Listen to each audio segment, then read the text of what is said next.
নমস্কার বন্ধুরা, job destination YouTube চ্যানেলে তোমাদের সকলকে ওয়েলকাম জানাই। তো এই মাত্র প্রকাশিত হয়ে গেল কলকাতা পুলিশ কনস্টেবল এবং লেডি কনস্টেবল 2024-এর নিউ নোটিফিকেশন।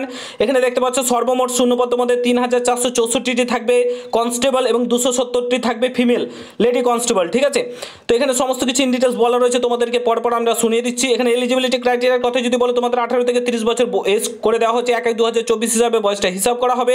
ঠিক আছে, এডুকেশন কোয়ালিফিকেশন সিম্পলি মাধ্যমিক পাস হয়ে থাকলে, শুধুমাত্র মাধ্যমিক পাস যোগ্যতায় তোমরা এখানে আবেদন করতে পারবে। ঠিক আছে, আর কোনো কিছু লাগবে না, সিম্পলি মাধ্যমিক পাস। হাইট তোমাদের 167 সেমি লাগবে, ছেলেদের ক্ষেত্রে 57 সেমি লাগবে। ওয়েট 78 সেমি, চেস্ট লাগবে 5 সেমি তোমাদের ফলাতে হবে। ঠিক আছে, ফিমেলদের ক্ষেত্রে 160 সেমি হাইট লাগছে। সমস্ত কিছু তোমাদের সেম রয়েছে। ঠিক আছে, তোমাদের রিক্রুটমেন্ট প্রসেসটা দেখে নাও। প্রথমে তোমাদের হবে প্রিলিমিনারি এক্সামিনেশন, সেটাতে কোয়ালিফাই করলে পিটি এবং পিএমটির জন্য ডাক পাবে, দেন মেন এক্সাম, তারপরে ইন্টারভিউ। 100 নম্বরের পরীক্ষা হবে। মার্কস কত থাকছে? 40 নম্বরের জিকে, ম্যাথ থাকছে তোমার 30, রিজনিং থাকছে সেম। তোমাদের 4 নম্বর 4টি বলে 1টি নম্বর কাটার সমস্ত কিছু সেম রয়েছে। ঠিক আছে, তো 1600 মিটার রান করতে হবে ছেলেদেরকে 6.5 মিনিটে। ঠিক আছে, আর ফিমেলদের 800 মিটার 4 মিনিটে কমপ্লিট করতে হবে 800 মিটার রান। সমস্ত কিছু সেম রয়েছে। তারপরে তোমাদের হবে মেন এক্সাম।